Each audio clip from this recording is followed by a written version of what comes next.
On the Grit and Grace podcast, we shine the spotlight on the stories behind the leader.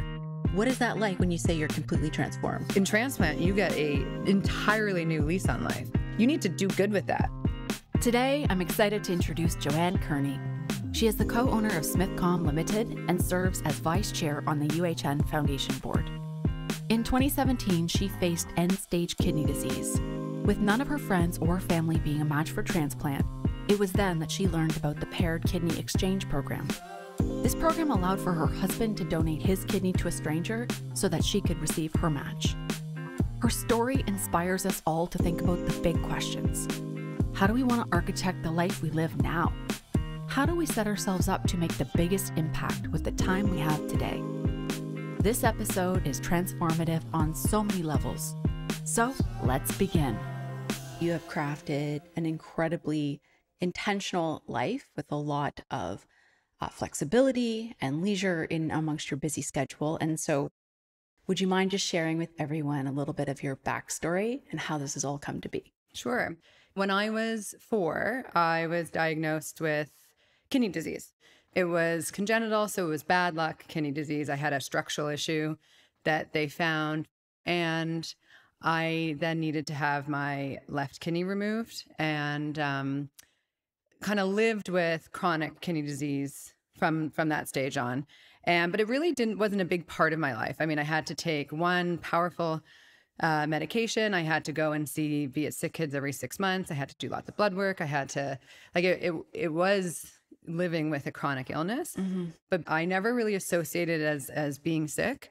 I never associated it as having a chronic illness, but I think it gave me more, as a child, it gave me like superhero powers. My mom and my dad would come with me to every appointment. I was so incredibly supported through it, but I would tour my way through the huge hospital, and I felt good about that. I felt like I knew where I was going. I knew the surgeons. I'd see like, oh, that guy took out my kidney, or there's my doctor, or the most amazing nurse. And so I knew how to do or get my blood taken and just sort of deal with health issues from a really young age. What happened at 30 that kind of changed things for you? That one mighty drug that I was living on, you couldn't get pregnant with it.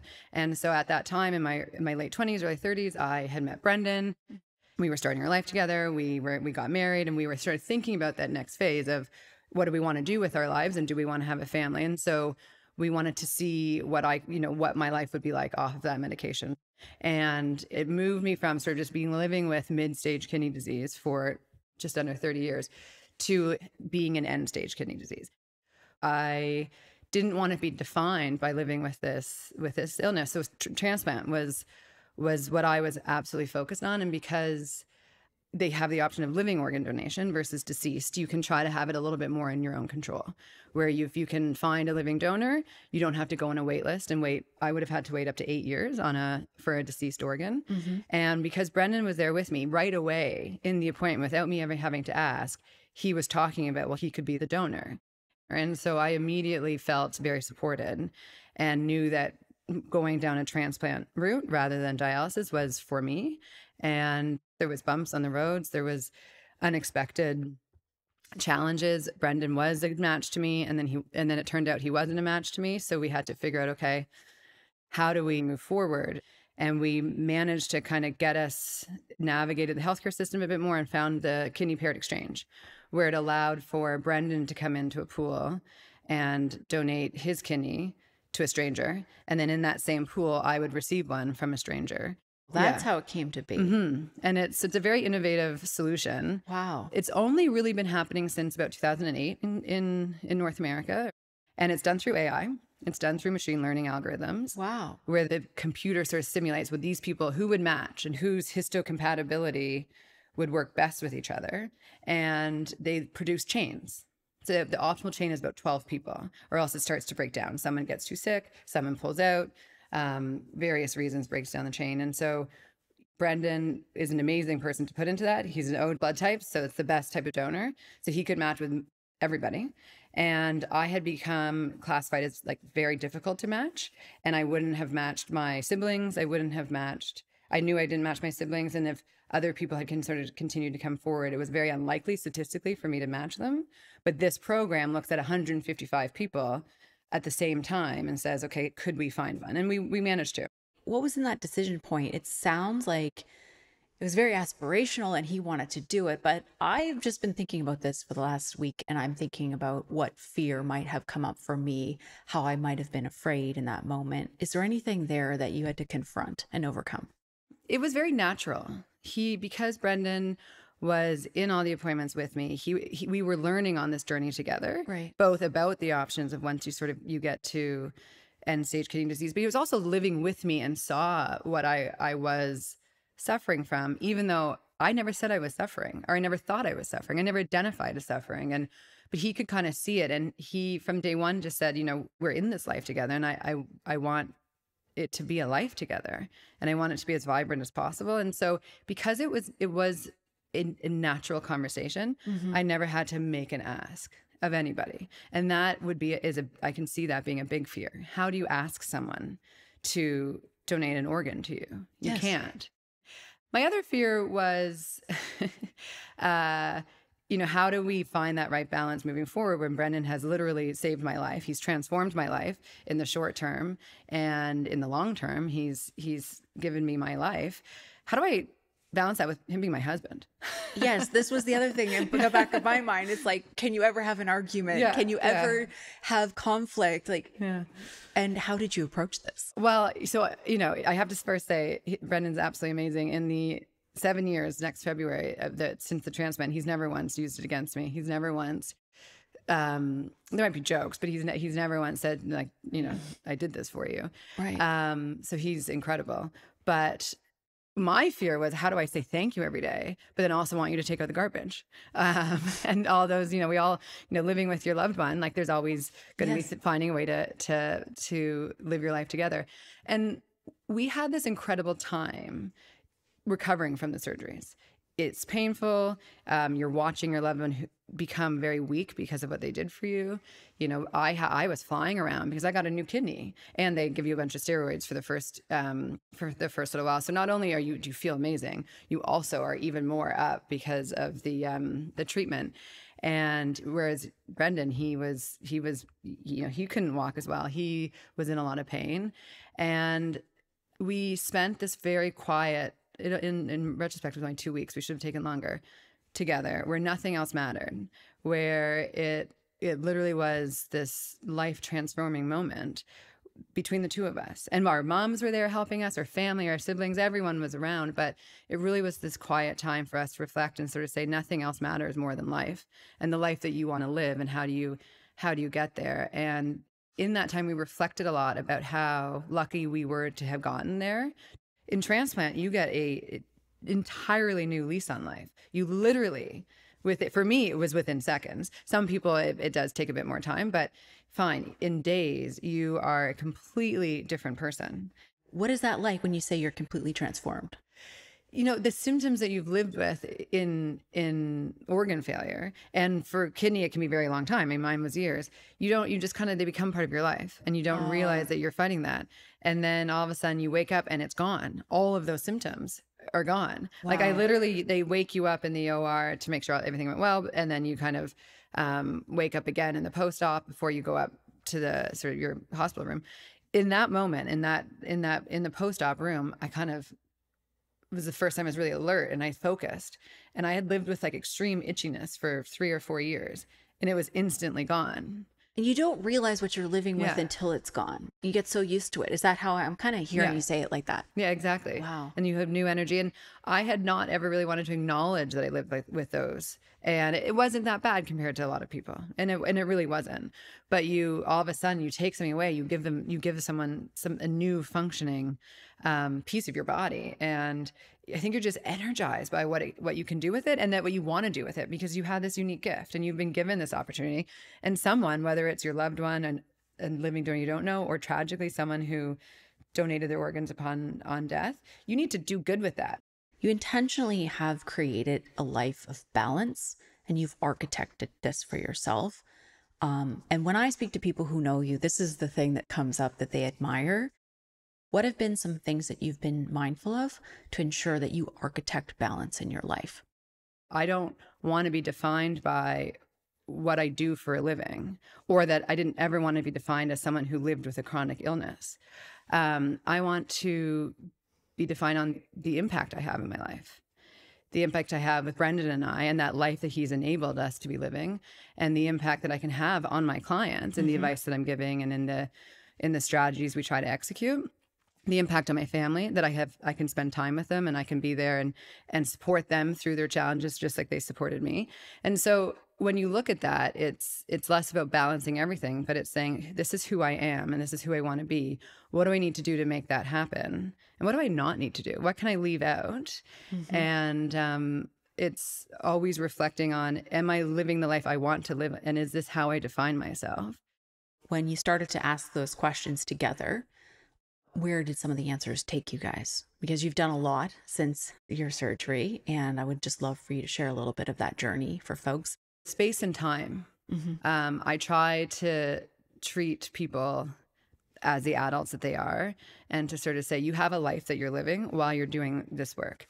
And so take the space and time you need to be that person, and just be accountable to your deliverables. Everything else doesn't matter. So I tell a joke, like, I don't need to know if you're going to the dentist. Great that you're going to the dentist. You don't need to put that in my calendar. You don't need to tell me that. Should someone be dealing with their own health issues, trying to support their family or their loved ones, it's take the space to do that, because nothing else matters. And if we're not healthy people, and that also means supporting those around us, we can't do a good job in our daily lives for clients or and how we want to be. So I try to define that as, I needed space and I needed time. And if I can give that to other people while still making a living, while still trying to have a vibrant consultancy, then that's a gift I hope to pass on. I think a lot of people don't feel like they can ask for it. And people tend to pace to the leader that they are working for. With entrepreneurship, you could work around the clock. You could take on any old client that comes your way. I'm assuming there's a ton of no's in how you've structured your business. Far too many. Okay. So can we talk about like how to structure positive no's? What do you want to spend your life doing? And make it happen. And if I don't want to spend my time doing that, or more importantly, I don't actually think I'm the best suited for it, and there's probably better people out there, pay it forward, because it's going to come back. Right. What do you mean by that? You know, if you have an opportunity to take on a new client, which is an entrepreneurship and always wanting growth, it's say yes to everything and figure it out. But if I'm not the best person for that, I'd rather say no and refer to the best person, because I'm not committing to something I can't deliver, which hurts my reputation and will ultimately hurt the reputation of the person I'm working with. Yeah. And it will come back around, because there's an area that you are the expert that someone else is going to say, you know, I'm not, but like pass it to Joe. So I think a graceful no is, can I provide value to you? And if I'm not happy with that value, if I don't think it's valuable, I don't want to do it. Yeah. And so how we try to set up our life allows for that balance of, we can be in a few different places and be vibrant parts of our communities and our families in those places, and have the best of all worlds there. I mean, I'm listening to that and I think, how many times have I been, you know, in a chapter of my life where I didn't feel like I had the authority in my own life to ask the question, how do I want to set up my own life? I want to kind of look at this through the lens, because you bring a special focus on like health, the healthcare industry. People in the healthcare industry are often taking care of everyone else. But where do you think the leaders in the industry need to focus so that they can be the best leaders? So it's sort of taking a step back and saying, what impact are we having on people's lives today? And they are saving and transforming people's lives every single minute. And it's very humbling not being someone whose day-to-day life is in healthcare, getting to be a small part of that and getting to be a fly on the wall to say, wow, they have to be in this very difficult condition, but they are still motivated to get up every day and to transform people's lives and to face the most devastating stories, and where there often isn't answers, and go finish the clinic and go into their research labs and spend a significant amount of time saying, how do I fix this in the future? And then they still don't go home. They then go into the universities and they teach the next generation on how to not only care for us, but how to think about the world in the future, how to solve healthcare globally. And it is very humbling when you say, well, okay, I'm just a consultant to corporates. Yeah. To be able to see and champion people like that, because they deserve so much more credit and support in our society. But our structure is in such a way that healthcare workers they're just on a ledge, and I can't imagine how hard the day-to-day are. So I want them to know the impact that they're having is immense, and that's something that's very important. And I hope gives them perspective to say, while it may be a challenging time, we saved Joe's life. Yeah. I don't know if those stories come back often enough. So even in this podcast, hopefully we can deliver that message so that the impact of what they are doing every day fuels them and regenerates their own energy to be able to get up and give and give and give. So 2024 is upon us. What's on the horizon for you, Joe? Well, the vision is getting through 2023. Yes. I always find this time of year quite busy, and you fit a lot in. So getting through 2023, and a big mantra I'm kind of on both in my personal life and in my professional life is, it's going to sound so cliche, but be the change you want to see. And I'm very much focused on that mantra in some of my client work. I do a lot of work in Canada's mining industry, which is a very large sector for our economy. It's a very large employer for especially our northern regions, and it really gives Canada a global presence. However, it has had its challenges in the past. It also has perceptions around it that aren't necessarily true in modern society, but what's being done to tell people differently. As consultants, all we can do is advocate and hope that they listen, but let's advocate for doing things differently and doing things in a way that will get the industry to where it needs to be, because it really is an amazing one. It's going to be critical, and it is critical to the green energy transition, but sort of saying, okay, we got to act now for where we want to go. And then on the same time, on our work in philanthropy with healthcare, it's there needs to be change, and there is change, and there's great innovation and opportunity, but let's get there now. So let's address some huge barriers. Let's tackle some systemic issues today in action so that tomorrow is really as bright as healthcare innovation promises. So I think it's rather than sort of being passive and saying this is the world around us, I can't really control it. We can't control what happens to us, but we can control the decisions we make. And I've always believed that. And that's how I looked at my health. You've been like that since you were a child, right? At 6 Absolutely. Kids. Yes. Yeah. And and that's allowed me to sort of define the life that I want, because I'm in control of those decisions. I can't control getting chronic kidney disease. I can't control a lot of things that happen in life, but you can control how you react. And so now it's taking that and sort of saying, how do I continue to cause change? I think change agent can have a bit of a negative connotation, but if I can be someone who causes change for the good, then, and I do that in 2024, then I think that's a year well spent. Well, I think that is the perfect note for all of us to think about that for ourselves, and how can we bring about that in our own lives. Thank you so much for being with us today.